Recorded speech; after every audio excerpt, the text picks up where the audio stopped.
Today in the Traxion channel, we are taking a first look at the Moza Racing R3 bundle. Now this bundle comes with a direct drive wheelbase, it comes with a steering wheel, and it comes with pedals, but there are a couple of really important things about the R3 bundle in particular. First of all, it's the first Moza product that is console compatible, because yes, this works on Xbox. And secondly, it's the cheapest direct drive bundle that Moza offer. So this is your entry-level point into direct drive sim racing through Moza. Now just a quick note as always before we get into things, we do have a review policy here at Traxion, and this Moza R3 bundle was sent to us for free by Moza. We didn't pay for it, but they've had absolutely zero influence on anything that we've said. There's no sponsorship or anything. Every thought and opinion in this video is entirely my own. So with that being said, let's get on with the review.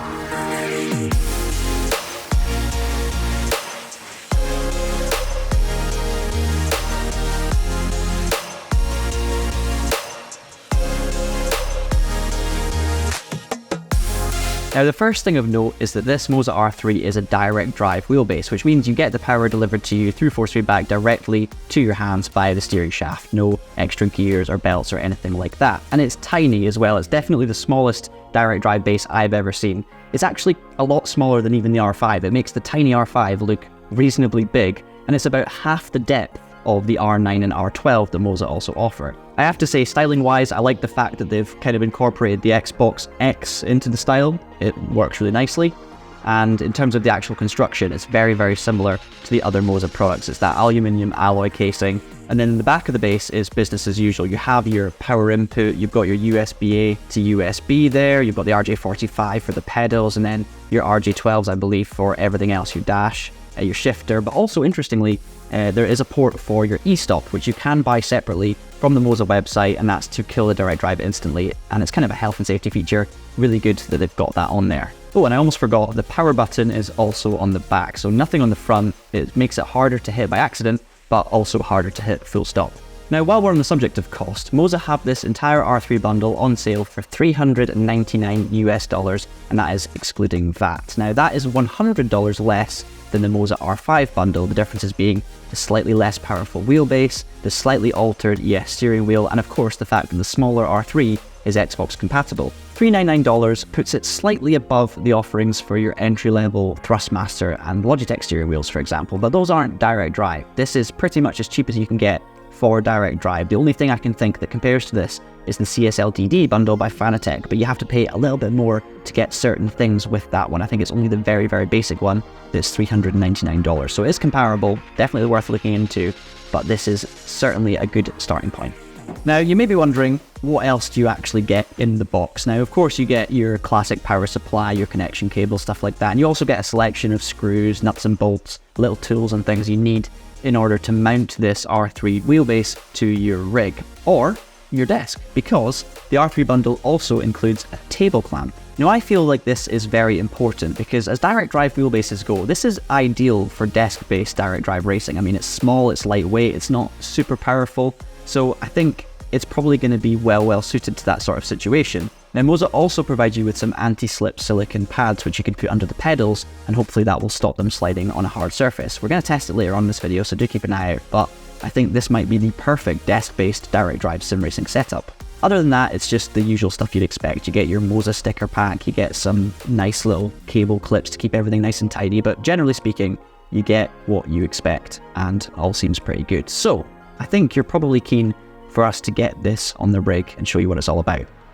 So I'm going to quickly go over the mounting process. Now, we'll start with the base. If you're using the table clamp, it's not going to be a problem at all. You literally just screw in, using all 4 points in the bottom of the base, to the clamp. There's a plate on it, 15 degrees, and it's dead simple. Now, obviously, if you're mounting this R3 on a rig, it's a little bit more complicated. A lot of the pre-drilled holes on most rigs, the ones that we've used anyway, like this Next Level Racing 160 rig, they don't quite have 4 holes that are going to be suitable for the R3 because it is a new size relative to anything we've seen before. Now, we've just gone with 2 screws at the front of the base, but if we were using this long term on this rig, we would probably drill some new holes or find a suitable adaptable plate. Now, Moza do sell their own plates that have different holes for the Moza bases, but I'm not sure yet on the status of the R3 one, so you'll have to look into that. But either way, you may need to do a little bit of jiggery-pokery to get your base securely onto your rig. With the pedals, I didn't quite have the right combination of nuts and bolts from Moza for this particular rig. There were lots of options, it was just nothing quite right, so I ended up having to grab some from elsewhere. However, if you're mounting this on the floor and you're using a hard floor rather than carpet, Moza do provide those silicone pads, so it should be okay.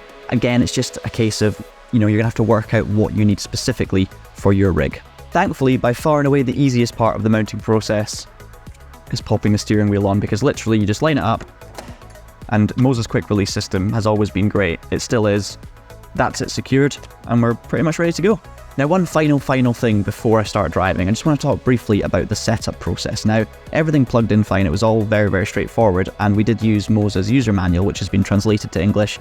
There are some questionable translations, and there's a lot of mistakes it could do with the proofread, but it does the job, it tells you all you need to know. However, there was a certain bit that wasn't super clear regarding compatibility. Now, we thought there may have been an issue with our wheel, we tried troubleshooting, lots of different updates to the firmware and everything, we couldn't get it working, but it turned out we had the wheel in Xbox compatibility mode. Now, if you'd read the whole user manual, there is a section that explains how to change compatibility mode, but it wasn't in the section telling you how to set up the wheel on PC, so just a subtle thing there from Moza, but it would be good for them to proofread the user guide, and also just make it a little bit more clear on what you actually need to do, because, as you say, following the instructions for setting up on PC, we couldn't get this working on PC. So yeah, small thing there from Moza. Now, as you might well be aware, we have tested lots and lots of Moza direct drive wheelbases here at Traxion. So, of course, I had a certain expectation when we realised that we had an R3 sitting in the office. I kind of had a feeling how it would feel. And to very briefly summarise, it was pretty much exactly how I expected it. Now, we're jumping on PC first, simply because you're going to get the most detailed force feedback on a hardcore sim on PC, just so we can actually feel what it's like in its toughest conditions. Now, the Moza R3, as you know, produces 3.9 Newton meters of torque at peak. Slightly less than the R5, a fair bit less than the R9, the R12, etc, etc. But it's still direct drive, and it still uses a lot of the same materials. And that's very obvious straight away. This is unequivocally a direct drive sim racing experience. Yes, you do feel the lack of pure strength compared to the bigger bases. In terms of fidelity, you're still getting every single little bump, every single little movement in the road, you can feel the tyres, all the usual stuff. But I would say it's, if anything, just a little bit more grainy than what we're used to.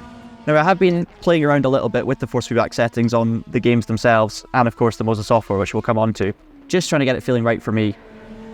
And I haven't yet managed to dial out that slight graininess. I'm sure there's a way, I'm sure you can if you spend a lot of time on it.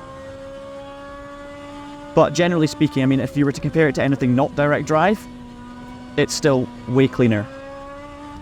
And as I say, detail, the timing of the force feedback, the delivery, it's all there exactly as you'd expect. And it's not hugely different to how the R5 feels. I mean, I'm driving a Class 1 BMW right now, which would have been a DTM car, so it's very raw. Car with no driver aids, lots of power, sticky tyres, so really force feedback is crucial in a car like this to be able to haul it round, and I'm not feeling a lack of anything I need to get this car round quickly. I would like that little bit more power, but again, obviously you're compromising. You're buying a cheap direct drive entry-level bundle, you're not buying the top thing. Whoa! There's our first big mistake. Now, I know I'm wearing headphones right now, but I was testing this without headphones as well, and sound-wise, it's very quiet, like you'd expect with any direct drive base. This is no different. Just nothing to report, really. It's not going to disturb anyone else in the house. Big difference between this and belt and gear-driven wheels. And that kind of summarizes it, really. It's exactly what you'd expect from direct drive, tuned down a little bit, not quite as clean, not quite as powerful, but still a big step ahead of the noisy, more grainy, less instant feedback that you get from a gear belt driven alternative. And I really do think those types of wheels are kind of a dying breed nowadays. I've just pulled over because I want to show you something. Now, we've talked plenty of times about the Moza Pithouse software on this channel. I'm sure you can find lots of information about it, but it's great. You can make lots of changes to the force feedback and stuff like that. You can calibrate your wheels, your pedals, etc, etc. However, there's also a Moza app, which I have on my phone. Now, I can actually connect to this device through my phone, through Bluetooth.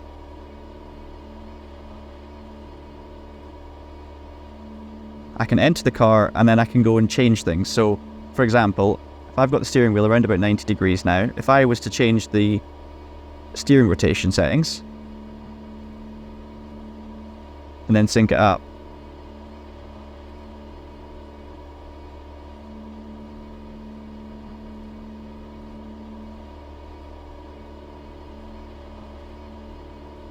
there you go. I've now changed the rotation and look, my steering wheel is all the way around, and in the game, it's completely different. So you can actually use your phone and use the app to change things live that will instantly affect how you're driving. I think that's brilliant and very, very handy indeed. It's not absolutely instant or perfect. There's a little bit of a delay, and that makes sense because you're connecting through Bluetooth. But it works. Now, beyond the bass and the force feedback, I'll just run you through some of the other elements. Of course, we know about the steering wheel. I wasn't super keen on this polyurethane when I first saw it and first touched it, but actually, when you use it, it's fine. I'm wearing gloves. I'm not having any comfort issues. It's not exactly lovely. It's just fine, and I expect it to be fairly durable. And then everything else is as it always has been with the ES. Button placement, absolutely fine. It actually is almost like a game controller the way it's been set up, which is good if you're using Xbox, which we'll come to shortly. But everything's in a good position. The fact that you can change all the buttons and configure stuff works great, no problem at all. And the shifters as well, easy to press. I've not misshifted once yet, just very, very simple. I can see that it's budget end, but more than enough for whatever you're going to need. Nice thing is, of course, if you're not keen on the ES steering wheel for whatever reason, you want to start upgrading stuff, but you're happy with the R3 as a base, you can use other Moza wheels. Now, you can't use every other Moza wheel. Moza have their own compatibility list on the website, but from our research so far, from trying things, I do believe that the compatibility for the R5, in terms of the wheels, the steering wheels, is the same as the R3. So if you've got a steering wheel that works in the R5, I think it'll work on the R3. But, when this product actually launches, Moza will hopefully update the compatibility list and you'll be able to see exactly which steering wheels do work. Now, of course, the thing I haven't talked yet about while driving, the pedals. Now, we've tested these SRP lights before. You can feel the spring in the brake pedal. I'm wearing shoes and I'm able to, on rFactor 2 with no ABS, avoid locking up. So clearly there's a bit of feeling there and it's manageable. It's going to be tricky to rely on muscle memory though. You are having to tell yourself to not push the pedal too hard. Obviously the performance kit will change that, but as it stands, if you're racing on something like iRacing on PC, you're probably going to struggle a bit under brakes to really get that consistency. But if you're playing something like ACC or the F1 games with ABS on or anything like that, where you really can afford to mash the pedal and really push it hard, these brakes are not going to cause you any problems. And to be honest, I could cope with this on something like rFactor 2 where the braking is somewhere in the middle. This makes so much sense if you're on a tight budget and you just really want to experience direct drive. It really does. So what do you need to know about the R3 on Xbox? Well, first of all, compatibility. This bundle is compatible with the current Xbox Series X and S, but it's also compatible with the previous gen Xbox One. Now, Moza do have a list of games that this bundle is compatible with on Xbox, and I have to say, we did try it on F1 23 first of all, and we couldn't actually get it working properly. Now, we did contact Moza about this because it was listed as one of the games that was compatible, but they've got back to us very quickly. They're looking into the problem and they're hoping to solve it as soon as possible. So a little bit of an issue there is worth bearing in mind, but hopefully Moza are onto that and will basically match up their compatibility with what's claimed on the website. It's all very early stages still. We did, as you can see, get this working with Forza Horizon 5.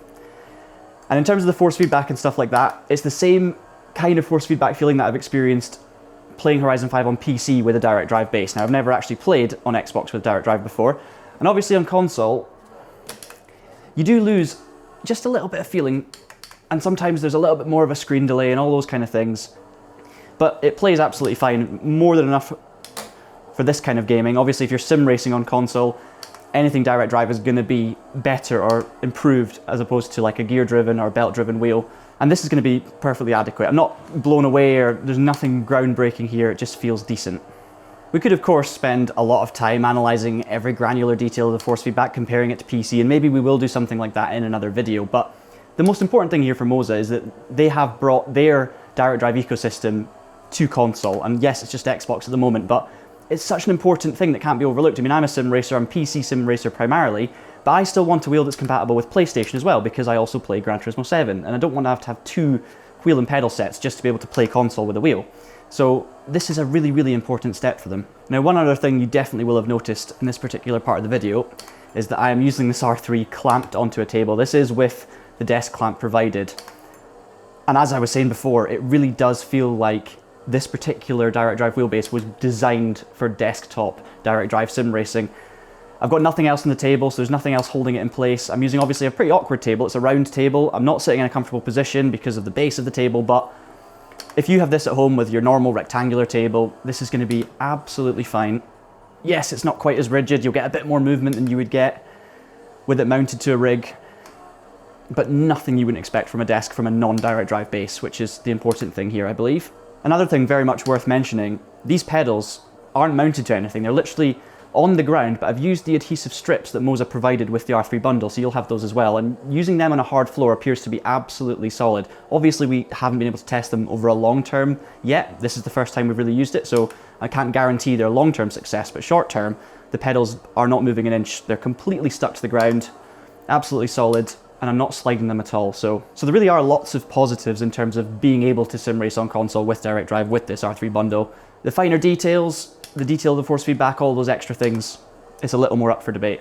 So in summary, what this particular setup has told me is that, you know, if you're looking to jump into sim racing, you've got a console and you've got a PC, you're on a reasonably tight budget. I mean, it's not that tight a budget, let's be honest, it's still a lot of money, but if you're on a relatively tight budget, this is plug and play. I mean, you could set this up at home, jump on your console and get racing.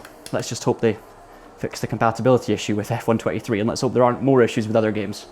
I know Moza are on it though, so that's a positive.